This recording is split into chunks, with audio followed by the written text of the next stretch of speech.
Welcome to the Real Life Moms podcast. It is time to take a break from all our to-dos and carve out this time to focus on ourselves. I'm Lisa Foster, and I'm here with fellow mom and somatic healer, Alexi Neal. And we are exploring the neuroscience of becoming a mom and reframing the challenges of our nervous system for growth and health. So, hi, Alexi. How are you today? Hey, I'm so good. Thank you so much for having me, Lisa. Well, I'm excited to have you. I love another nervous system specialist out there because that's something I work on too. And I know that you do a lot of somatic healing, and hmm I'm so excited to hear about your work. Yeah, I'm excited to dig into it too. And I've been really feeling into this space of how do we reframe all of the changes that happen in our bodies and our minds Mm. to look at the strength that it gives us. Because I think when we're in it early on, like I mean, we feel like we're losing our minds a little bit, right? Yes, But what the yes. science is showing us is that that very feeling is actually changing our minds in really cool ways. Ooh, okay. Well, let's start on that. Like, Okay. what does the science show as we are becoming moms and losing our minds? Yeah. Okay. So recent research is showing that parenthood is actually causing neuroplastic changes. So there's increasing gray matter in like the actual good stuff of the brain, right? In areas related to empathy, to emotional regulation, and to threat detection. And this is the third period in our life that this really big jump happens. The first one is infancy, the second one is adolescence, and the third one is this transition into parenthood, or for mothers we call this period matrescence, which I don't know if that's a word that you're familiar with, but No. Yeah. so matrescence is essentially talking about that transition into motherhood and all of the ways that we are impacted by it, from our physical bodies to our careers to our brains, our hormones, our emotions, Mm. and just looking holistically at that as a period of time that deserves as much attention as we give to infancy and adolescence in terms of our development as human beings. And what I'm hearing is, well, in infancy and adolescence, there's a lot of support around that development, Yes, right? There's exactly. parents, there's school, so what do we do as moms? What support should we be having during this time for our brains? So a lot of it is practice. And so I relate this to a lot of my work is based in polyvagal theory. Mm. And so I relate this to polyvagal theory in the sense that the more that we practice shifting into difficult emotions, shifting into places where we're juggling a million things and trying to remember all of the stuff to put in the diaper bag and then calming down and re-regulating, Mm. or hearing our babies cry and getting that sense of activation that moves us to do something, and then sitting down with the baby and resting and regulating. The more that we do that, we're actually increasing resilience in our nervous systems. Now, where we often need support is that sometimes that slide does not happen as easily as we would hope it does. Sometimes we get stuck in those places of, I got to remember everything. I got to think of everything. I got to make sure I'm not forgetting. I got to do this thing right, and getting really attached to everything being a certain way because it helps us to feel safe. And so all of these patterns that we see that can lead to postpartum anxiety, postpartum depression, feelings of isolation, our brain is working and our bodies are working quite hard to integrate a new reality. And Mm. so then sometimes we need some tools to like help us regulate. But then the magic of it is that if we can get those tools or get really fluid, shifting in and out of those states so frequently, I mean, this is a skill set that we will use for the rest of our lives. I don't know if you feel this, like being a little bit further on in the motherhood journey. Like, do you feel like you have more resilience in your nervous system and like ability to cope with hard situations? Well, yes, and right. Okay. Yeah, sure. I feel that there's more space in my day. So, like Mhm. when the kids are young, there is no space, right, to almost take that breath, take that step back, like even in the bathroom, Hmm. like sometimes they're there, right? Like it's So everywhere, true. right? So you don't have that space. So I have a one in college and one in high school. So I have a lot of space that Mm, when I'm hit with things, because things are still happening in those periods, of right? course. And sometimes they're bigger things that we're dealing with, but there's a space to step back. They're not right Yeah. there. They're not on top of me. I can take a pause. I could take a moment. And I think I've learned that in my life that Hmm. I can take that breath and then react. So I think that's Yeah, what's kind of different in the totally. phases. Yeah. Yeah, absolutely. And there's so many moments in my life and my relationship with my kiddos right now where the chaos is the overwhelming feeling.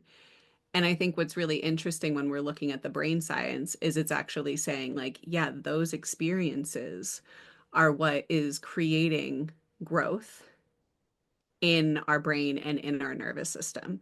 Because when we're not used to coping with those kinds of circumstances, we haven't built the skills up yet.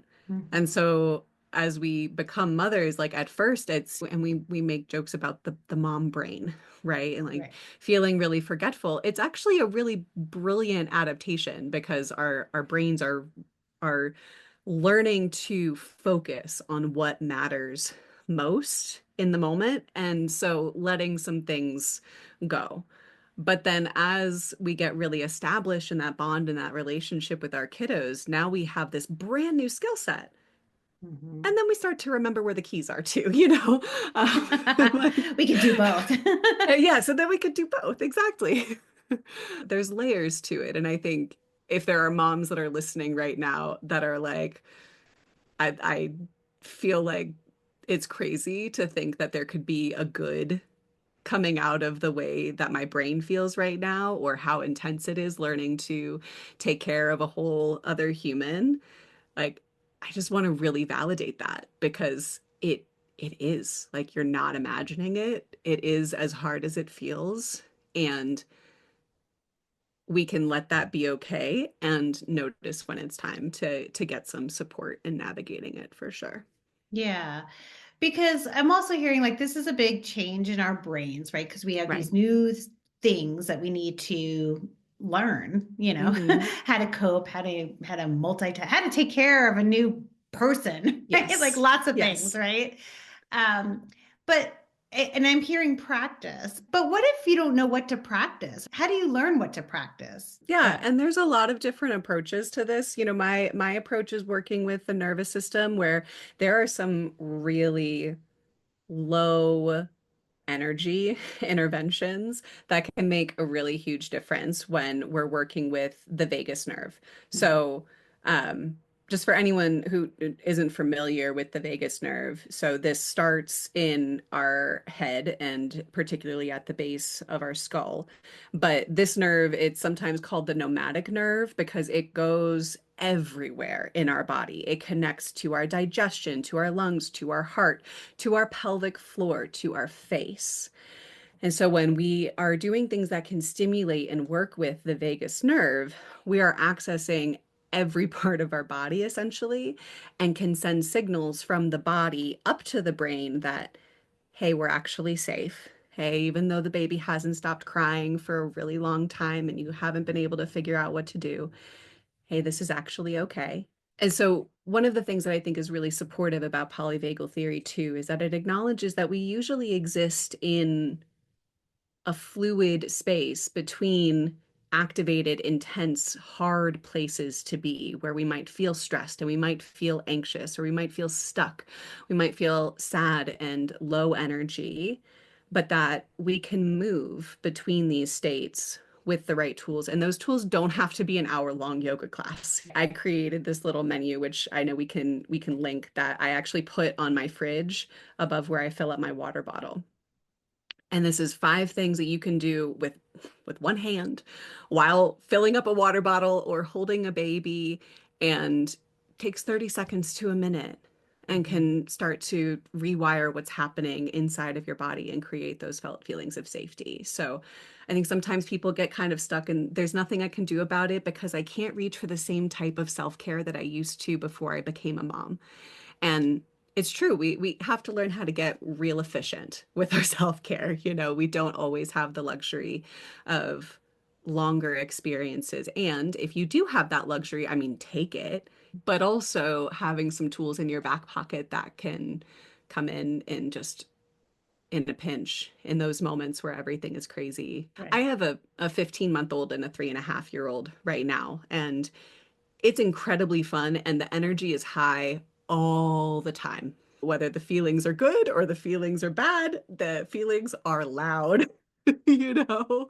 And it's just constantly overstimulating. And so I need many points of contact with regulating my nervous system throughout the day. And I'm far from perfect at it, but every single time you move between that state of activation and being more calm and connected, you're building what's called vagal tone, which is another word for resilience in your nervous system, essentially. I love the idea of having these simple Yes. activities to do because that's really realistic, right? As a busy mom, especially with little toddlers or infants, Hmm. we don't have the time to just kind of do it, right? A lot of the time. So doing something just with one hand while you're, filling your water bottle or something is so much more realistic. I just want to make sure people are understanding because I know we mentioned polyvagal Hmm. theory and things like Yes. that. And not everyone knows what that is. So maybe if you Yes, could of just like course. in a small way, I know it's Yes. not it's a big thing,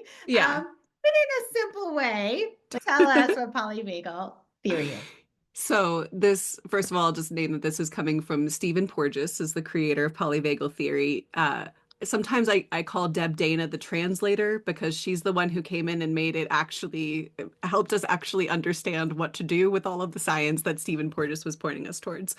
So if you are a geek like me, you can go look up those names. So essentially, polyvagal theory is taking our usual conception of the nervous system as these two branches of the sympathetic and the parasympathetic, and splitting the parasympathetic into two. So actually, to rewind even a little bit more, parasympathetic nervous system, you might have heard this called the rest and digest system. The most common time that this is activated is when we sleep, but it's also the activation of this nervous system that helps us to calm down when we're feeling activated. That helps us, that we might activate when we meditate or do yoga or do restful activities, but also when we sit down to have a chat on the couch with a beloved. We get into that restful place where our body can do some incredible work inside of us to heal and to grow. And then you've got the sympathetic Sympathetic. nervous system, which sometimes gets simplified into fight or flight mode. So most people are familiar with that feeling of activation when we either need to do something very urgently to fix a problem in our surroundings, or we need to run away from it because whatever it is does not feel safe. However, it's important to acknowledge like this part of our nervous system also gets activated during positive times, like play, like exercise, those sorts of things. So those are the two branches that we have sort of traditionally worked with in neuroscience. What polyvagal theory did was it came in and said, hey, that parasympathetic branch is actually two different branches. One is the ventral vagal, which is that space of calm, connected openness where we feel like at ease, peaceful, grounded, and centered in ourselves. Just that feeling of like, and sometimes this happens when we sit down with a dear friend. The fact that the vagus nerve comes through our faces, like they're interacting with each other, even through a screen. Like you and me right now, our nervous systems are communicating through our facial expressions. It's an incredible thing. And then the other branch of the parasympathetic is what's known as the dorsal vagal, which gets activated in very intense and profound ways around traumatic experiences, which I work with the definition of trauma being anything that is too fast, too soon, or too much. So, not necessarily only what we might think of as like really big traumas, but this dorsal vagal piece of us that can get activated causes us to shut down, to block off. You might think of this in like really common ways of if somebody were to like say something to you that was a little mean or harsh, and just that feeling you get in your gut, like, oh, and like everything just kind of shuts down, and we're protecting ourselves. We're shutting down to protect ourselves. But again, this also can be less intense. And we get into this state a little bit when we meditate, like there's an element of stillness that has like a flavor, a dorsal vagal flavor, you might call it, even if we are also feeling calm and connected. So they organize these on a ladder, with dorsal vagal being at the bottom, sympathetic being in the middle, and ventral vagal being at the top. And that's a helpful visual because oftentimes, if we're in a dorsal vagal state where we might be feeling really low energy, kind of depressed, kind of shut down, it's going to be really difficult to jump into a space of being open and connected. And so, if we are feeling some of that and our baby needs us, it can be really helpful to have some tools to move through the sympathetic state. So we are actually going to activate a little bit in order to then be open to connecting. And sometimes you hear this talked about as like moving things through your body or generating some energy. Like we have like more common language. We know what this feeling is. Like when you just need to dance it out or something like that. Like we can all be kind of familiar with this. It's like, oh yeah, that does make sense. Okay, so did that? I sometimes I feel like I get going on that and I'm I like, loved it. did it all Honest. I mean, land? I'm kind of Okay. like geeky that way, but I I know. loved it. I Me love the too. latter because I actually haven't heard it that way, actually, like and Yeah. moving through the sympathetic. I love that. Yeah. And that's what I was picturing, like the movement, running, doing like Hmm. exercise to get to that other, side, Yes. other. And so one of the key tools in somatics is acknowledging that movement, depending on where you're at, movement can be very small, movement can be very subtle, movement can be mostly internal. The breath counts as movement. The breath is an enormous tool in working with the nervous system and moving through these different states and also healing physically postpartum. The way that the breath moves in the body through the pelvic floor, all of it has really profound impacts. And so working with that can be building this nervous system skill set, and this nervous system strength and resilience. Yeah. So that brings me to tools because it Hmm. sounds like this is great. We understand, okay, our brains are changing, is what I'm hearing. Our brains are Yes. changing in motherhood. There's lots going on. We can learn good things from this change, but we might be moving through this kind of system, right? From parasympathetic and Hmm. sympathetic. And what are these tools that can help us regulate the chaos, learn Yeah. new things, but also help that nervous system kind of like be in a more balanced place? Yeah. I'm gonna pick two, maybe three to go through. So the first one is the breath. And one of the ways I really like to work with this for moms especially is in connection to the womb space and the literal organ of the uterus in addition to that like energetic space in our bodies. And so if you're in a space that you can close your eyes, then you can do that or soften your gaze. If you're driving or something like that, maybe just breathe and don't do that. If you have a hand free, you can put one or both hands on your lower belly in between your belly button and your pubic bone and take a moment to just like feel into that space a little bit and notice what it's like because we very often are moving without any connection to this part of our bodies. And then as we start to work with the breath here, we want to breathe from the top all the way down into the pelvic bowl. So um, the pelvic bowl is actually a second diaphragm. So if you want to start your inhale in your chest, filling up your lungs, it's going to push the diaphragm down into the internal organs. And as you continue to fill up, those organs are going to press down into the pelvic bowl, and the pelvic bowl is going to relax and deepen and widen and soften. And so we call this 360 breathing. And then as you exhale, the reverse happens where everything starts to kind of come in and a slight lift back up. This isn't like a Kegel, it's just a really gentle, like return to neutral. And then we'll do that a few more times, breathing from the lungs, down through the diaphragm, through the belly, into the womb space and the pelvic bowl, and then exhaling, letting everything come back together, hip points towards each other, pelvic floor lifting as you empty all of that air out. And this is something that can be done, you know, really early postpartum. Breathing is safe pretty much immediately after giving birth and is a beautiful way to connect to your body as well as to regulate your nervous system. One little nuance to that, in addition to just feeling the womb space, is that you can drop in. And if you're feeling that space, just ask it, is there anything that you want me to know right now? Sometimes it has a very quick and clear message, and it can be beautiful in its simplicity.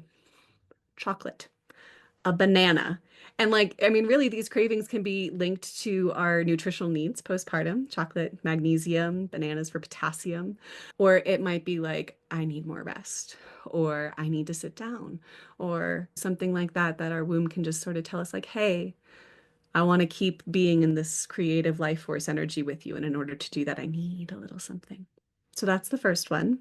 Nice. And I would say Yeah. listening to that kind of first thing that comes to mind when you're asking, because a lot of times it feels kind of funny to ask and like listen, and we kind of question what we've heard, like chocolate, Hmm. is that just me wanting chocolate? But yeah, I think when it comes that quickly, I feel like that's really that subconscious It thought just is. popping into your, yeah, and just trust it. That's weird, but yeah, it Trust it. works. Yes, Yeah. that's what I always tell people is like, trust whatever comes up. Don't second guess it, Yeah. even if it feels weird or like too simple, you know? Like, Yeah. we need those simple little ways of caretaking ourselves. They can be really profoundly beautiful. Yeah, someone once told me in my training that the body doesn't lie. So if Yeah. it's like something comes up, like why would I make it up? Hmm. Like why would it lie? So Yeah, yeah, so exactly. I love that. And frankly, even if you do just want chocolate, okay, That's go good get too. chocolate. Yes, exactly. Okay, so the second one I want to share is somatic shaking. And so this is something that I like to do standing. You can do it sitting if you're a little bit limited. And this can be actually quite fun if you have a little baby, assuming they're awake. They might not appreciate the jostling if they're trying to sleep. Um, but it can be a fun way of like connecting while also doing something cool for you. So starting with your feet, doing what we call heel drops, where you just very slightly lift your heels and then drop them down to the floor with a little bit of heaviness, and just starting to let that pulsing kind of move up into the legs and then into the pelvis. And then as you do that, and especially if you're standing, you can really get a good little wiggle going. It's wonderful when you can do this by yourself and have zero self-consciousness about it, because really, like, as we're building that movement, you want to let the muscles just wiggle off the bones, just let it get super duper floppy. And this is just an incredible thing to release and discharge energy from our fascia, as well as create some energy. And so coming up then into the upper body, flicking your hands like you're flinging water droplets off of them. And again, like, this can be super small and subtle. This can be with just one hand, you know? Like, Mhm. it doesn't have to be a big thing, but then if you have the space to do it a big thing, make it really big. Give it some force and some drive. So this is going to be particularly good if you're feeling low energy, if you're in that dorsal vagal state, if you're feeling a little bit shut down and you're like, I Mhm. got to move some of this. And I'll say that sometimes what we need is like also what sounds the hardest. And so that's why I like to make these so simple. If what feels accessible is to fling your hand 3 times, amazing. If it's to drop your heels a few times, amazing. If it feels accessible to do a whole body shake and just let yourself go wild for a minute, amazing. You know, Mhm. start with where you are. The jaw is also a really nice place to just let it Mhm. let it wiggle. Is it also good if you're kind of in that sympathetic state where you're just Hmm. feeling very like riled up and, that fight or flight, just Totally. almost like just get it out of you? Yeah, it'll really help with that space too if you're like kind of stuck in anxiety, because when we can get some movement and some sensation happening in our bodies, it really helps our brain to like shh for a minute, and like Yeah. quiet down and create some sensation that just captures the awareness in a different way through some big movements for sure. Mhm. Yeah. And then yeah, again, to your point, discharging some of that fight or flight energy can be really helpful too in that way. Great. Yes, I Yeah. love it. So I think the last one I'll offer here, and there's a couple more in the menu, but is working with some tapping and some mantra. Mm. So for this, you want to have really relaxed fingers, really loose fingertips, and then you'll start to just gently tap along the top of the chest, right underneath the collarbones, but then also down a little bit towards the breastbone, out to the sides, all the way over to the tips of the shoulders as well. And so this is just activating several different pressure points within the body, tapping into, yeah, different places where that vagus nerve attaches and connects. And then I like to pair this with a mantra. And you can do whatever feels resonant to you, but this is a really helpful one for me when I'm feeling like, gosh, I just wish that like a big giant could scoop me up and take care of me the way that I take care of my baby. Is I'll just say, I am loved and I am love. And repeating that 3 times as you tap in this space. I am love. I am loved. I am Mm. love. I am loved.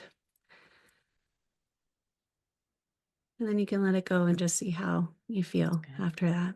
Yeah, it's Yeah. good stuff, right? Good stuff. I love it. Hmm. Now, you're stimulating the vagus nerve. Is that correct? Oftentimes, yes, but I think a better way of saying that might be that we are sending messages through the vagus nerve. Ah. So, one of the things we know from the nervous system is that 70, I can't remember right now if it's 70 or 80% of messages actually come from the body up to the brain, Mm. and the remaining from the brain down to the body. And so it's actually a much easier pathway to access to go from the body up sometimes rather than trying to get the brain to communicate things to the body and regulate the nervous system from the mind, from the language centers, from those places. So yeah, so So we're going we're back to that. communicating with the brain through sensation in the body, whether that's sensations of ease or safety, sensations of movement or activation. The safety piece of things is always a really big one though. And so, yeah, that's a big part of what we're wanting to, yeah, tell the body and the brain in some way, hey, you are actually safe. Yeah. I mean, because we always think of it as like the top down, right? Like we always think Mm-hmm. about the brain is the computer and it Yes. controls all of it, which is, Yes. let's face facts, that is true. Yeah. But there is that communication, Mm-hmm. right? That Huge amounts. goes right to the brain as well. And Mm-hmm. it works both ways. And you're right, there's a lot more going on in our Yes, body, for and thus sure. the somatic work that you do with Yeah, people right. to get that going. So that's so great. Yeah. Now, is there an environment that moms can do, like something at home that creates this environment that is more supportive for their nervous system? I think working with music Mm. is a really helpful one. You know, we can't always control how much clutter there is. We can't always control how much noise is coming from the kiddos, but we can usually control the kind of music that we have on and introduce music into a space in difficult moments. And so I think finding music that lights you up if you need a little joy, Mm. or music that is soothing and just reminds you that you're safe and loved can be super helpful. Smell is another one, although I think for early postpartum that can be a tricky Slope. yes, that could be a tricky thing to find smells that are like a real big yes, but especially as you get further away from those intensely hormonal periods, that can be a lovely way to signal to the nervous system like, hey, you're not running from a tiger. There's a pumpkin spice candle burning. Like, you know. Yeah. Or just a pumpkin spice latte right next to your nose. That's even I better. mean, yes. But yes, I happen to love both of those, music and Mhm. smells. Like if I just want to like chill out, just putting on a smell just changes the whole It environment for does. me. It So changes the mood, even if it doesn't change anything about like what's actually happening in the relationship dynamics or what's going on with your kids that day. You know, we can have these little tweaks in our environment to help our bodies know you can yeah. settle. Yeah. So what is one thing you really want parents to start doing after listening to this podcast? I would love for parents to think about the ways that this transition into parenthood has actually made them stronger and more resilient humans. I think Mm. that's a really awesome exercise to just look through and see.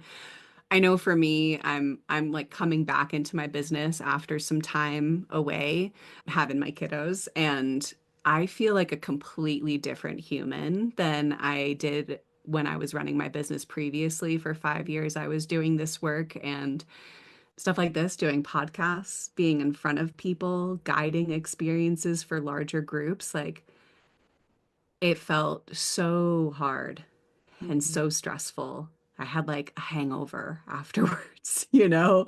And now it's like, wow, this feels so different.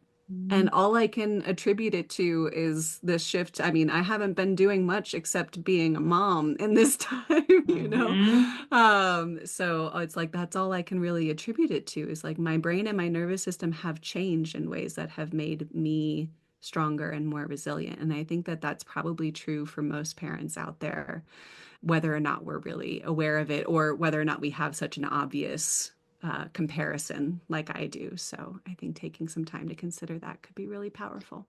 Yeah, when I became a mom the first and second time, I was doing pediatric physical therapy Mm, and working as a therapist. And it's interesting because I did not come back as the same therapist yeah. that I went. And I mean, part of it was like I became a mom and realized what I was giving to poor families was Yes. way too much and Oh could no. not handle. So that was a Yeah. little course in itself. But I also think for me, I became more creative, Yeah. right? And more flexible and being able, because I used to be much more routine. I needed to do it this way, and this is how I Yes. work, right? It all had to be And perfect. And now I'm like, it got done, man. We're yeah, and now it's like, oh, wait, no, it doesn't. And yeah, and just being more flexible with everything and the way I think Mhm. and just and I feel like it made me a better therapist for sure. Much Yeah. more on top of my game. So yeah, I think if people really just take a step back and go, "Oh, wow, yeah, I have changed and look at how much I've implemented from just Hmm. learning to be,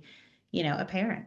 Yeah, for sure. And then I think alongside that, taking a moment to thank your body and your nervous system for helping you make that transition and get stronger in that way, because it did. Even though at times it might have felt like it wasn't on the same team as you, it was doing work in the background. Now you do so much wonderful stuff. So tell us a Hmm. little bit where we can find you, what you Hmm. offer, and yeah. So my business is called Soulful Somatics. Soulful has two L's, and my website is soulfulsomatics.com. And so I do one-on-one work with people in person, in home, if you're in the Colorado, Denver metro area, as well as virtually if you're not. And then I also do some community gatherings and have some postpartum circles coming up. But then I would love for everyone to know too about this amazing resource bundle called Gather. Myself and some other providers got together to create this free resource kit for moms, and it's particularly geared towards that motherhood threshold, so pregnancy into postpartum. But there's 7 really incredible free resources in there, including the full somatic reset menu, as well as a video that walks you through each one of them. But then also there's a resource from a pelvic floor PT and a nutritionist and an attachment parenting coach. And so it's a lovely little bundle. You can get that link. Great. And we'll have that in the show notes so that everyone can just grab it. And I do know some of those people that worked on that too, and they're all incredible They practitioners. are. So They yeah, are. I mean, it's free. Grab Yes. it. I mean, Yes, it's a for real. no-brainer, Send really. it to anyone you know who's pregnant or postpartum. Just gather some resources around anyone in that period because we really do focus so much on the baby in that time, and it's really difficult to turn the lens on us. But yeah, hopefully we can carve out just a little more room to take Yes. care of our nervous system so that we can co-regulate with our babies too. Yeah, because when we're regulated, Mm-hmm. so are they. Yes. Right? Our systems actually help their systems It's regulate. a So really that's hard lesson to learn, but but learn it we do one way or another. yes, yes. Well, thank you so much for coming on the Yeah. show and Thank you sharing for your having me. wisdom. Yes, I learned so much and I loved all of it. And I'm gonna grab that free download so that I can do all the steps with you. Awesome. Awesome. All right. Thank you for joining us today. Alexi was such an amazing guest. And if you want to get in touch with her or see what else she has to offer, just click on the link in the show notes. And until next week, keep carving out time for yourself Try some of these easy tips and tricks that Alexi shared with us today, and make sure you put yourself on top of your to-do list.